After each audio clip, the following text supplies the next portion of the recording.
Hello everybody, this is the Nerdy Economist, and I am the guy from WordPress. And for those of you who don't know who I am that just happened to stumble off this video, onto this video on YouTube, just randomly searching and found it, thank you for watching. I highly suggest you go click my link to my blog right down there in the show notes, right there.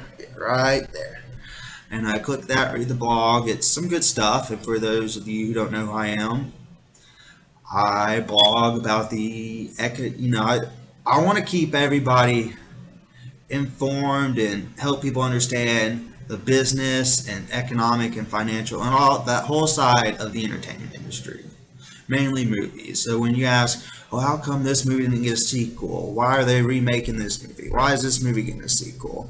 Why does this movie have 3 movies? Why does this franchise have trilogies? It's awful. Well, hopefully I can address some of those questions and concerns and help you understand kind of how the movie industry and entertainment industry works, and it all revolves around the green. So with that little piece of information out the way, let me go ahead and jump in today's show. Today's show, we're going to talk about the weekend box office for this past weekend.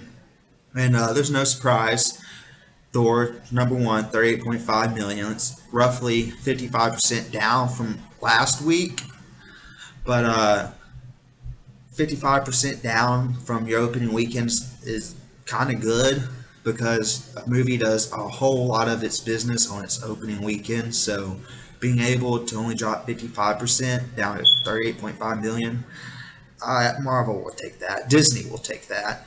And worldwide, it's up to around 480 million, and that's in a couple. I think England got it a couple weeks or a week or two earlier than we did in the United States, but still, I think Disney will take it, and Marvel has proved that it's one of Disney's biggest money makers. Now, that's going to change. Well, I don't think Marvel movies are always going to bring in money, no doubt about it.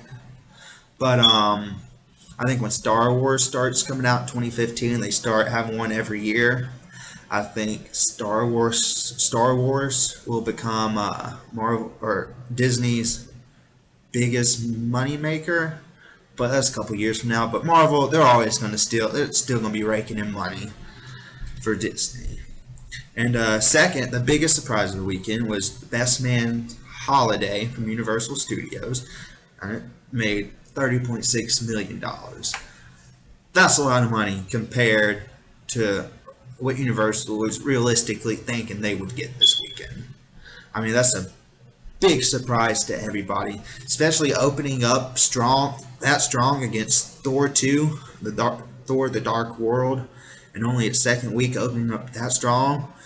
I think Universal, I think they're happy about that. I know they're happy about that because they already contacted the director for a sequel.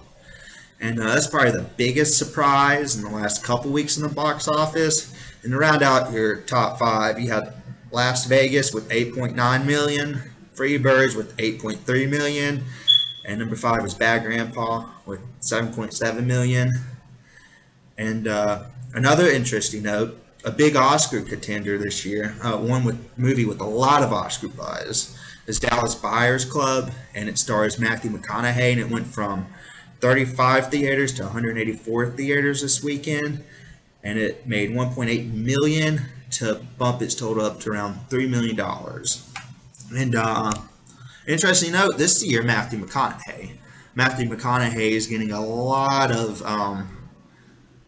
Oscar buzz for his role in Mud, for Dallas Buyers Club, and Wolf on Wall Street, or whatever the movie's called, with Leonardo DiCaprio. And so it'll be interesting to see what happens to him come Oscar time. But that's about it, and thank you for watching.